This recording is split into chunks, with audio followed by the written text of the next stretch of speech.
love to hear from you. Anyone to say hi, introduce yourself? Yeah, for sure. My name's Adonis Williams. I look a lot different now from when I was in the film, but I was a little short-haired kid.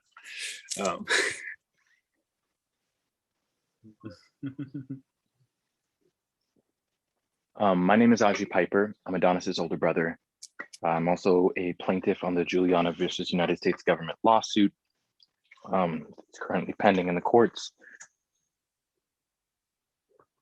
Yeah.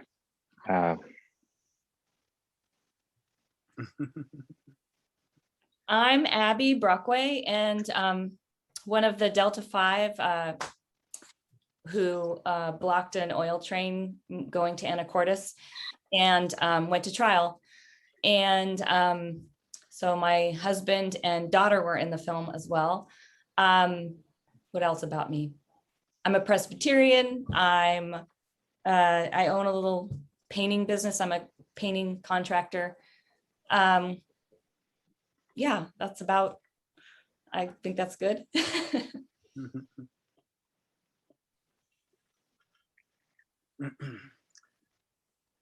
Okay, and it sounds like we've been joined by the folks in the Trident Cafe in Boulder, Colorado during the live screening. Welcome, everyone.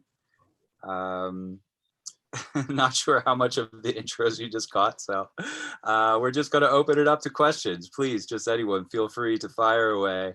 Ask anything that's on your mind. Anything that's on your.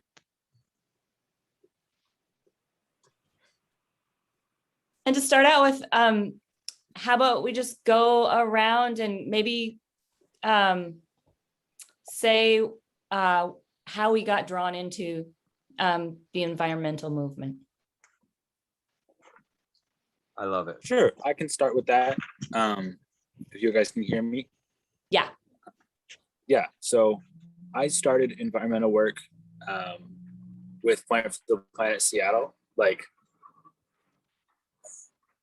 8-ish years ago, is it? Was it? I'm 16.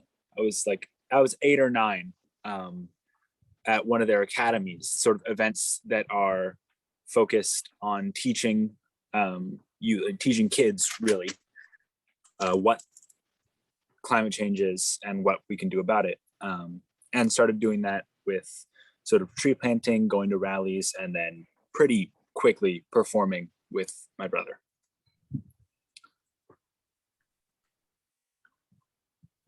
Thank you, Adonis. Aji, would you like to tell us how you got started? Yeah, it's pretty parallel to Adonis's.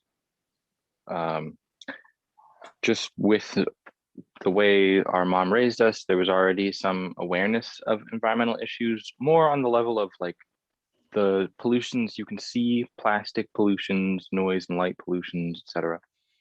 The ones that kind of like hit you the hardest and upfront and every day. And more some like general awareness that, you know, there are ways that we pollute the planet and that they're serious and they can really damage our ecosystems and environments. And then moving into Seattle in around 2011, taking an academy, I think either the fall of 2012 or I think it was the fall of 2012, or summer of 2012. And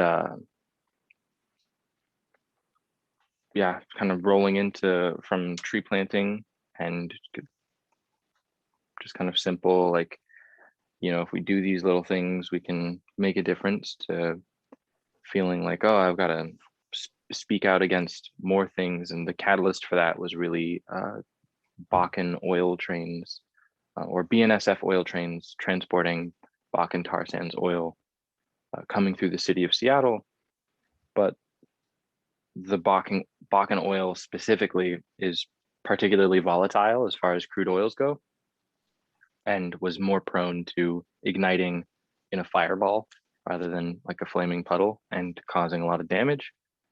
And they were shipping already like 7 trains a week through Seattle, and they were trying to bump it up to 21 trains a week. So that, like, protesting that.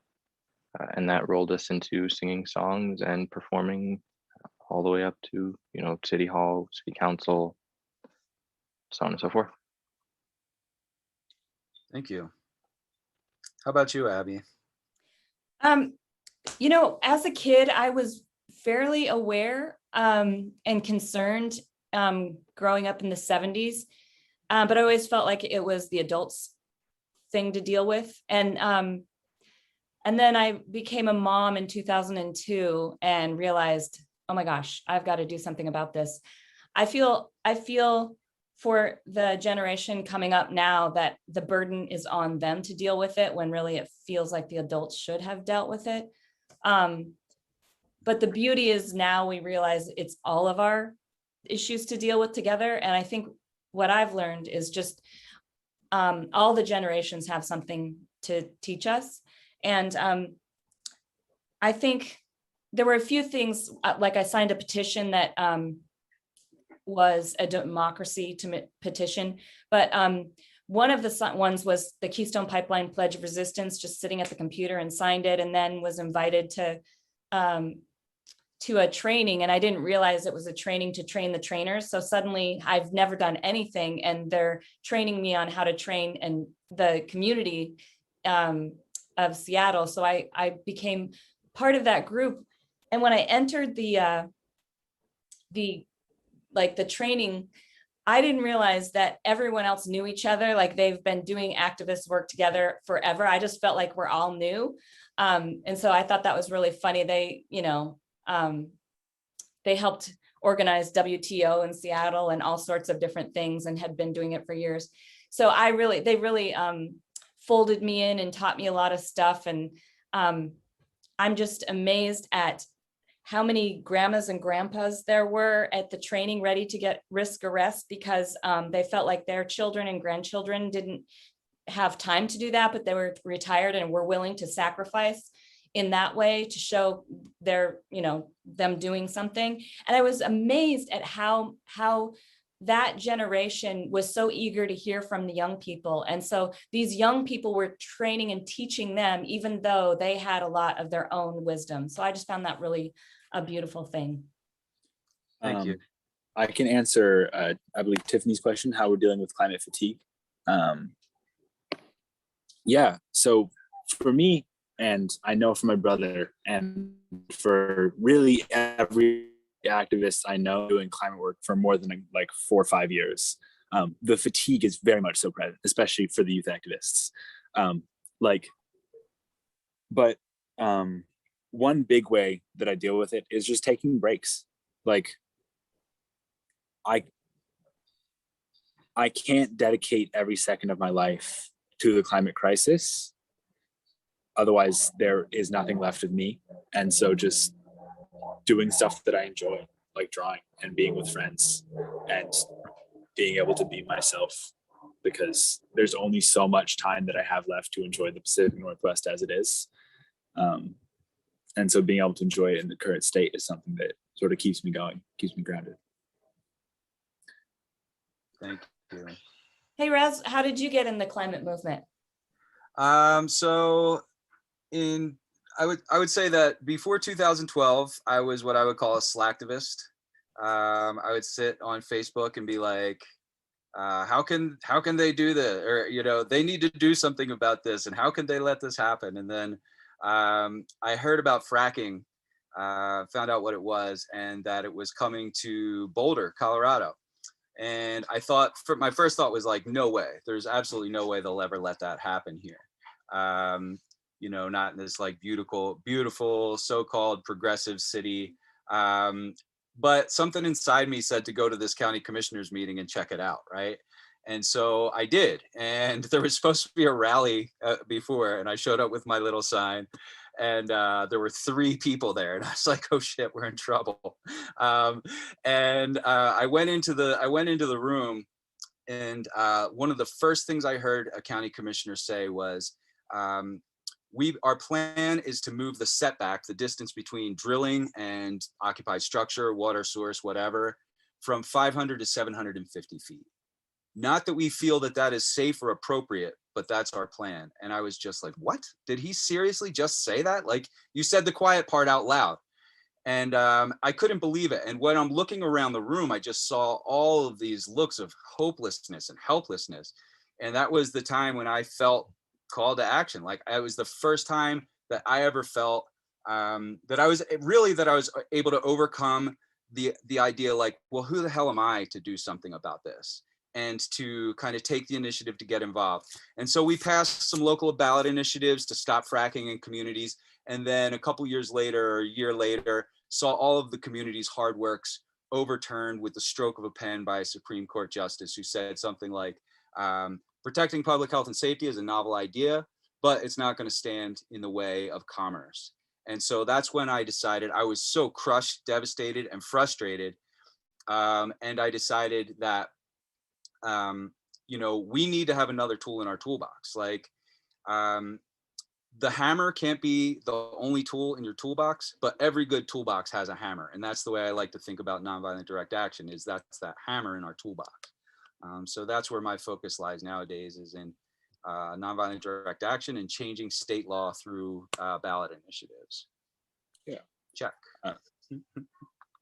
Giselle asked, how do we move people to climate action? And I can respond to that. You can't force anybody to do anything, and you can't make anybody care about something. But showing people that they already did care, and by making them understand what is actually what, and make them understand what fully is the problem, because most people care about climate and they care about it, but they don't necessarily understand fully what's at stake. So they don't think that there is a real and present threat to them, and so they aren't moving themselves to act, or they don't feel like they have the power to act, and so they don't feel like they have a place to act. And sort of like Razz said, like they're like, who am I? Who like what's my place to do it? So they don't understand the place that they have in action, and sort of helping people understand that is one piece of it. Thank you. I saw Aji, you raised your hand. Yeah, I wanted to chime in on that question. How do you move people to action? I think the answer to moving people to action on anything is to make it accessible to them. That feeling of like, who the hell am I to do this? Or I'm just one person in a world of billions. How is what I do going to affect the grand scheme of things? And like, how can I shift these tides that feel monumental, right? Like, what is a grain of sand in a desert, and what is a drop of water to an ocean?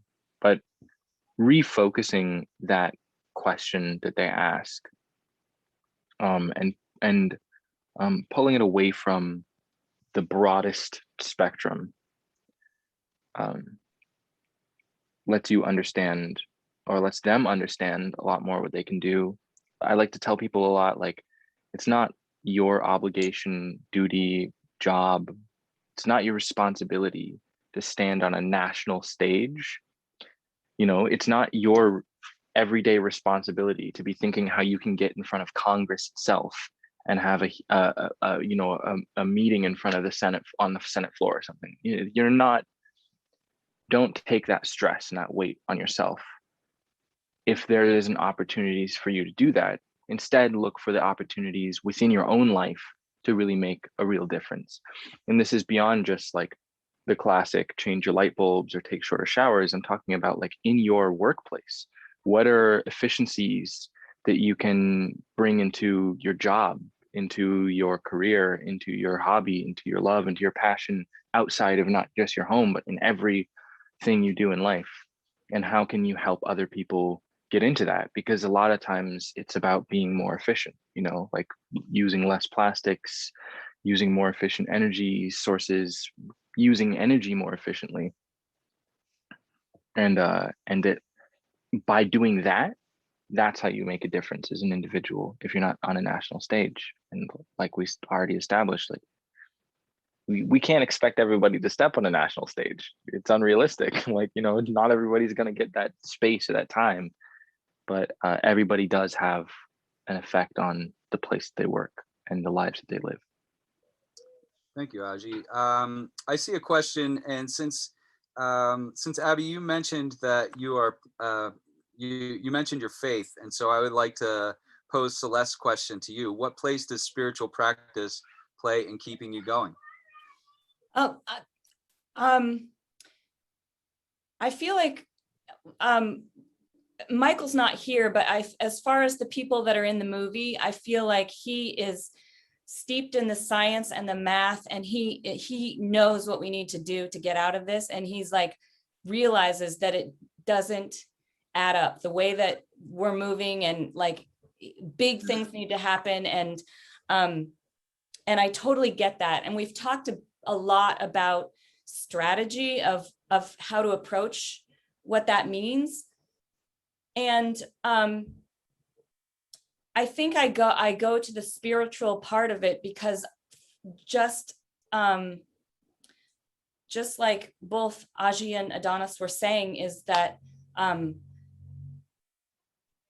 you're just one person, and so, and trying to get a bunch of people, even if all the people that we know that are doing it and the movement is growing exponentially, it just, the math doesn't make sense. So to me, amazing things happen, and you just have to be awake and aware and prepare yourself to enter in when something happens. For instance, right now in the Salish Sea, the orca has a lot of power, and the hummingbird had a lot of power in Canada to stop construction of a pipeline. The spotted owl had a lot of power at cutting down forests in the Pacific Northwest. And so we never know what is going to be the breaking point or the thing that happens. So those cracks that open up, like something, for me, miracles need to happen and shifts need to happen. And when we look at the Black Lives Matter movement, I mean, I've just been listening to, I have my iPod on shuffle, and I have Dr. Martin Luther King's sermons and some of his rallies went on recorded, and they just pop up. And just today I heard one, or yesterday I heard one, and it was so relevant. It was like he was talking right now, but that movement just cracked open, and what we've been trying to do for decades and decades and decades, and has really broken open quickly. And so I have that hope of that spiritualness of being awake and aware and prepared for when things happen. You can try to create momentum in something, but when it happens, you need to be ready to jump on that wave. And I feel like, so Paul Chiokten Wagner is a local activist from the Samish tribe. And he has spoken a lot about pendulums and things that are happening. And years ago, he said the orca is going to save us. And I'm speaking regionally about the salmon, and we've got some dams that need to be torn down, and it's such this interconnected thing. But he's such a prophet that he mentioned that so long ago, and then to be in this situation where you watch things happening is really amazing. So I would say that's another way to grow. The question that was asked before about how do you grow a movement, I've just noticed that there's more science and facts about how dire things are is not helpful at all. It actually just shuts people down because it's so overwhelming. But the community that is doing this work, y'all are doing amazing work in Colorado. And yesterday we talked to some folks from LA, and we talked to people in the UK, and we're all doing similar work. And it's really, the people that join this movement are so real and authentic, and care so much, and are so lovely to be around. And it's actually really fun and meaningful, even when you don't feel like you're winning. So, yeah. Thank you. Corinne asks, do you think we are at risk of relaxing our personal climate activism efforts now that we have Democrats in government assuring us that they're on top of it? Anyone want to field this one? Yeah. You know how I feel. I gotta go first. Okay. I Sounds gotta good. go first. So Yeah, no, I sorry.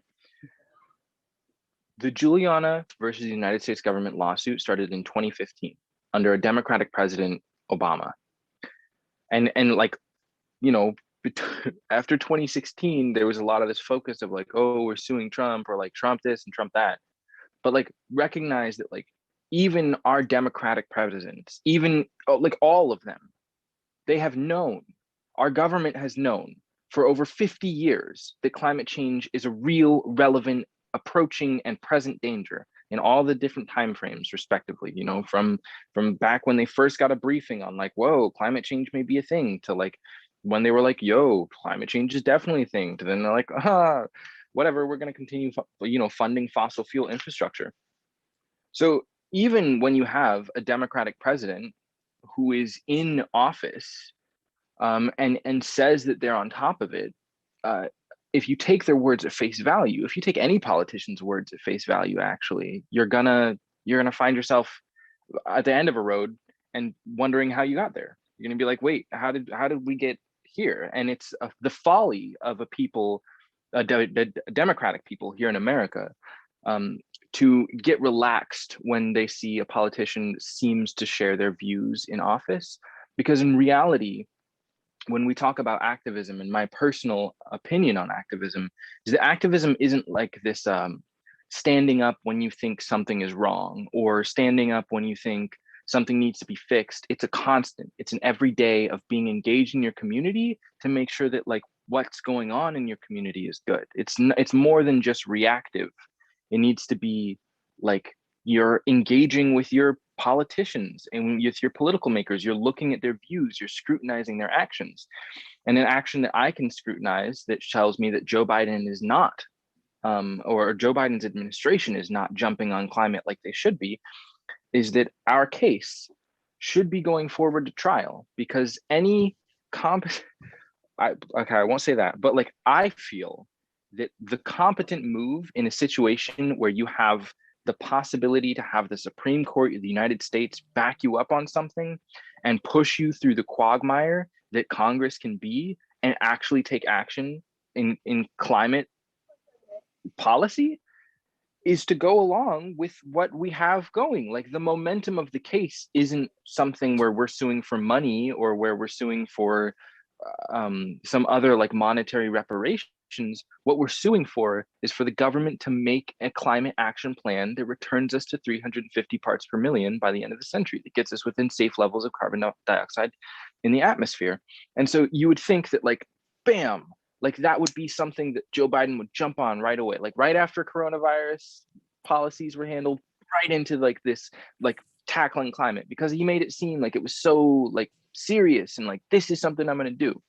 So scrutinize those actions of your politicians, even when it seems like we can get comfortable because they're in office. I think there's plenty of people that will, but I urge you not to, because that's when we start sliding backwards. I totally agree with my brother on this one. Activism is a constructive process. You're pushing for a better tomorrow, and that doesn't stop when tomorrow appears, because tomorrow never happens. It's always today, and you're always fighting for a better tomorrow. It's something that's interesting right now. We've been hit with this horrific double whammy of quarantine, as well as sort of like Trump leaving office. And so people have an excuse to be complacent because we can't do a lot of group action. I mean, sort of some places are sort of on the slide out of the greater lockdown. So people have that excuse, like they literally can't do direct action. And then also, we won, right? Trump's out of office. We won. Everything's great, but it's not. Like Aji said, nothing actionable has happened.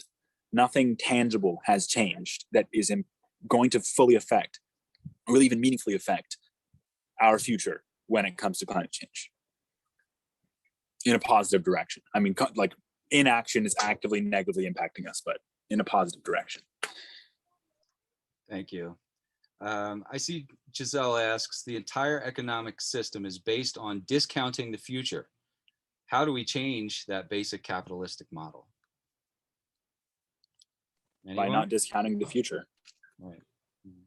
I think that's a huge question that starts to get into like economic theory and things. And if you ever break down economic theory, if you ever, like, I took a crash course on economics one time and I was just like, yo, this stuff is wild, because essentially it's all made up. It's 100% made up. It's not even just discounting the future. It's inexplainably imaginary. It's so weird.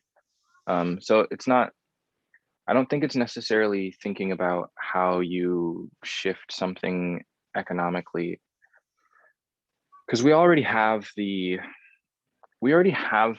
tools in place in our economic system to shift ourselves into green and sustainable living. And you can say that because of the economic model of capitalist infinity, which is impossible because we live on a finite planet, eventually something has to shift. But even just like, that's such a large paradigm that we might not be able to get that done in my lifetime. So just, if we just focus on the incentive, creating an incentive to do things as green and efficient, as clean as possible, right? Like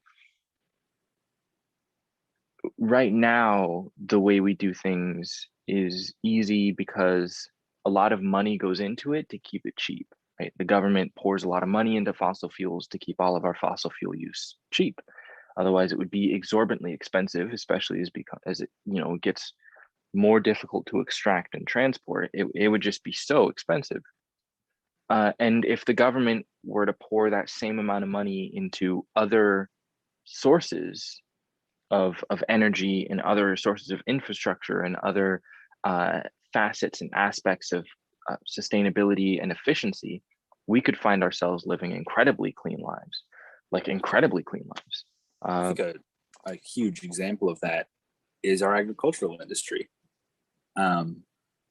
Meat is subsidized. Meat is built as, and is as cheap as it is because it's meant, and it's the government provides money and provides sort of opportunities and infrastructure, and all of the equipment is already established. We already have an economy that is ready and prepared to make and export and import and trade and consume meat, which is incredibly draining on the environment.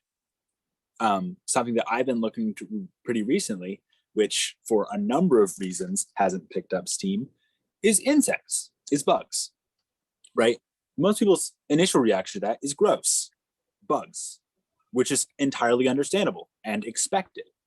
But right now, bugs aren't much cheaper, and in plenty of cases are more expensive than meat, even though they cost less to produce, because the infrastructure to produce them, to grow them in large scale, isn't there, as well as there isn't any of the same kind of subsidies to manufacture those, for farmers manufacturing those. And so that's just one of innumerable examples of how our society is built to do things. It is built to do things the way that they are, and the way that they are is not green. Yeah, I'll add to that. You know, this is a challenging question for me, especially. I'm not so young as I used to be, and I have so internalized capitalism that I give all of my time to this work. It's what I wake up and do every day and have for the last decade. And I still don't value myself for that, just being very candid. Because this type of work is not necessarily valued by society. You get a lot of thank yous, and every activist that I know is struggling to keep a roof over their head, to keep food in their mouths, to take care of their loved ones. Unless they are participating mainly in a capitalist system and then doing this on the side. And for me, that means not doing it to the extent that I am called to do. One bit of hope that I have is for, I have seen really through the pandemic, a shift towards people engaging in alternative local economies, gift economies, food shares, and mutual aid, and these kinds of things. And I think that is one of the best ways for us to, is just to not participate in a global capitalist model, is just by scaling down, by thinking, acting locally, and by taking care of one another, and getting rid of, shifting away from this this kind of individualism, this rugged individualism that is so, rewarded by our society, or so, applauded. Check. I've been thinking about this. And I think one of the things that the Trump era did for me is realize, like, I feel like here in the Pacific Northwest, I'm in a bubble. Like, I feel like things are going well. There's a lot of people working hard. But when I look at other places in the country and see how many Trump supporters there are and how far away they are from the values that my group has, I wonder about, how do you meet someone where they are? Like, how do we, if we just go to our far left or far right, like, we're just stuck. So lately I've been struggling and thinking about how do you connect with those types of people? And there's some that are just absolutely not able to connect with. And then there's some that I know that just feel guilty and paralyzed, and they don't know what to do in this movement. And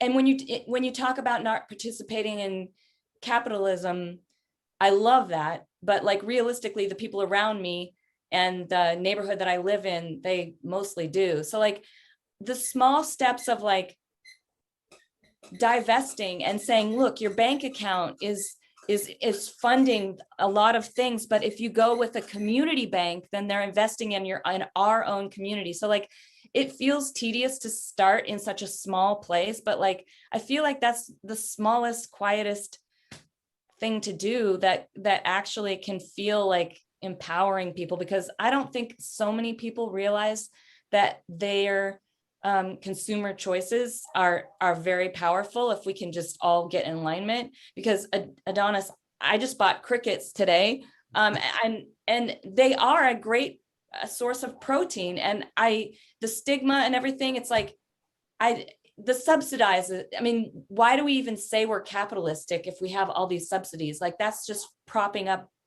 everything. So it's like a house of cards. Like, we subsidize sugar, we subsidize really random things, like, and that's where you can get so like in the weeds.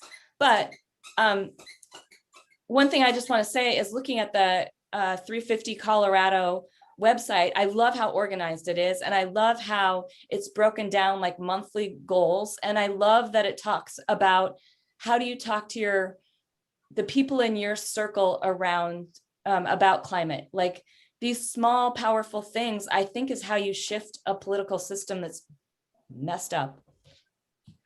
I think another thing to note that this conversation around economics and environment has brought up for me is remember that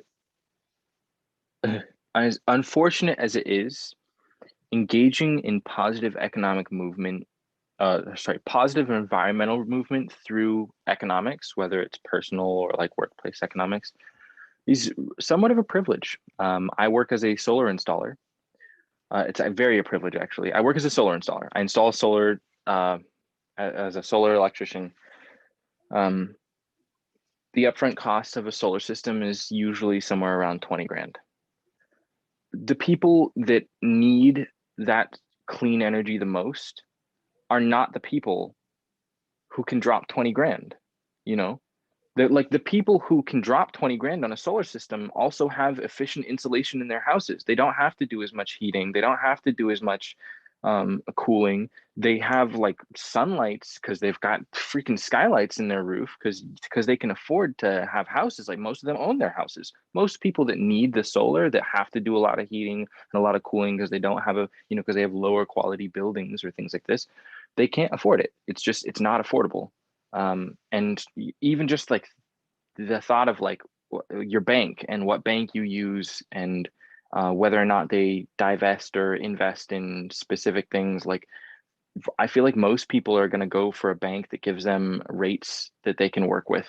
Like in my situation, it's a privilege to even know about investment, honestly. And it shouldn't be. It shouldn't be, but it is, and it's something that we need to remember. And that's part of that, like, accessibility of like, part of what we need to do is empower the people in the lowest economic rungs of our country to be able to pursue sustainable living. And we have to make sure that people understand how their money works, before we can talk about individual consumer power. When people are forced to do things simply because that is how society is built, they don't really have a choice to break out of that unless they have enough monetary power and freedom in that way. And so recognize that that's a privilege, but also that there are ways that we can isolate and target that. There are, like, if we keep that in our heads, I think we have a much better chance at pinpointing that problem, at getting those people into the spheres where they can get some solar, or figuring out how to get companies to provide financing on solar, things like that. Thank you. Solar is just the example. Oh, sorry, no, that was good. Thank you. I'm noticing that that the group, Corinne, could you please let me know, is the Boulder group till 9 Mountain, or are they, so we have 7 minutes left? Is that correct? By the way, to your answer, Albert says. I think I'm trying to find out from Giselle, but I think we have a hard 9, so okay. Thank you. Let us know. Thank you. And Aji, to your last answer, Albert says, "Right on, man."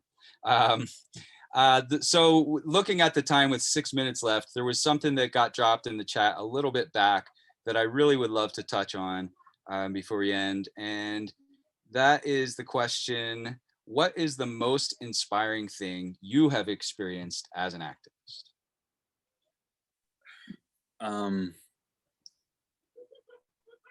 I think the privilege of being in a place that is beautiful and green inherently means that I understand what is at stake.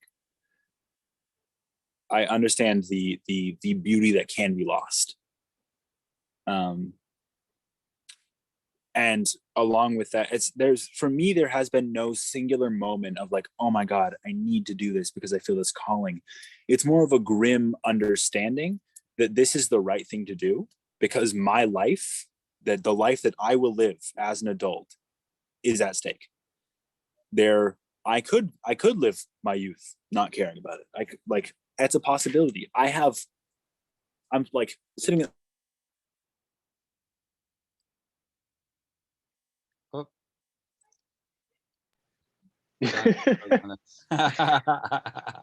He's going. Okay, we'll have to wait for him to come back. How do you? Oh, sorry, we lost you for a second there. You could live your life. I could live my life like in blissful complacence until it all falls to ruin. But the privilege that I have as someone who is being able to learn about the climate movement meant that I have a responsibility, or I have instilled a responsibility in myself and in the morals that I want to uphold, to promote and to affect. Thank you, Adonis. For me, like, hands down, the most inspiring moment as an activist would be the second hearing that we had in our lawsuit, the Juliana versus United States government lawsuit, yada, yada. I was sitting there in the courtroom and I was listening to the Department of Justice. And this was still when there were interveners.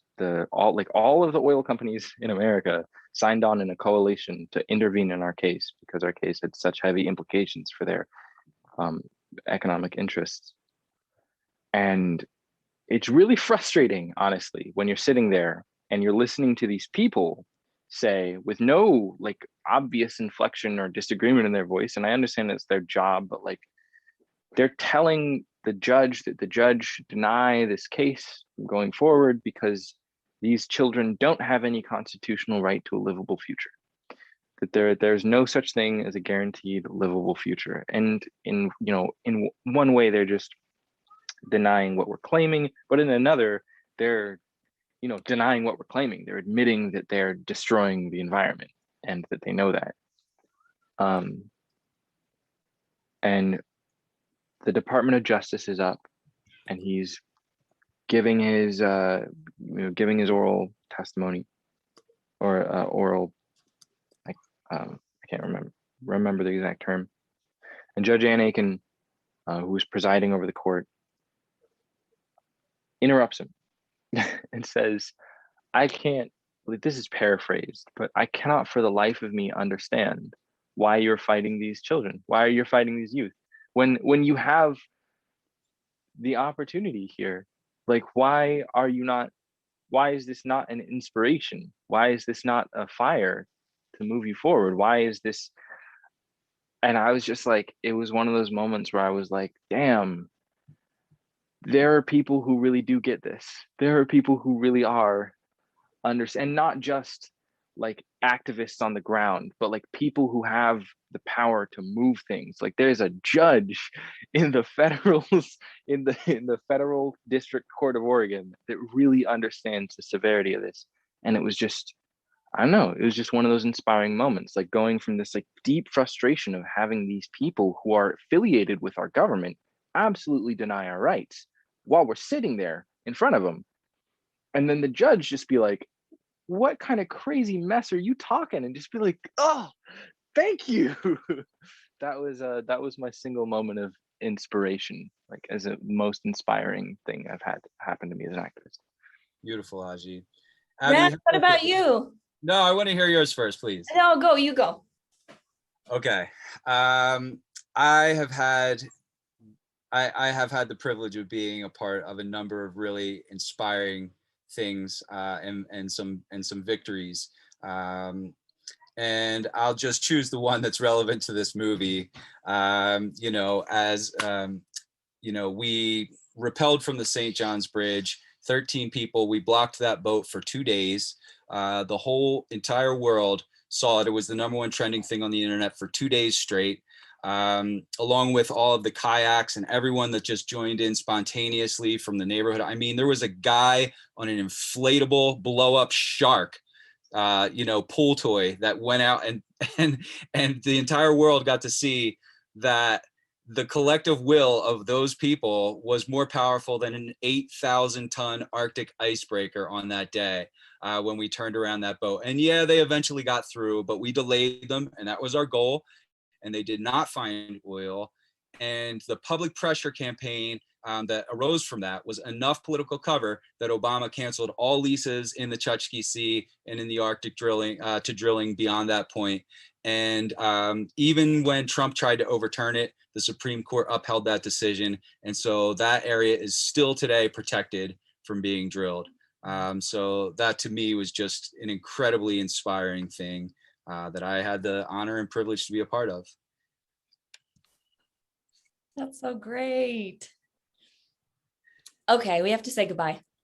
Thank you all so much for having us. It's been an honor and a joy to be able to speak to you, how you enjoyed the movie. And hope you all have a wonderful time. Yes, everyone, thank you for having us. Thanks, Razz, for facilitating and getting. Sorry, I really am terrible at this, but thank you so much. Everyone, thank you so much. Aji. Yep. Thank you, everyone. It was wonderful getting to talk to you. Hope you enjoyed the movie, enjoyed the film, and I hope you stay positive. Remember to affect change in your personal lives. I know you're already doing that, but yeah. Go Colorado, you got it. Thanks, Go everyone. on, keep it on. Really hope that you enjoyed the movie and that this has inspired you to get more involved, to take that next step, to be part of actions. There is a role for everyone. We talked about accessibility. That is the thing that makes nonviolent direct action so successful, is that for each person you see risking arrest, there are a dozen people, 100 people behind the scenes who make that action happen. And we need all of you to get involved. So please, please, please get in touch with 350 Colorado. Get in touch with Backbone Campaign, Greenpeace, all the folks featured in this film.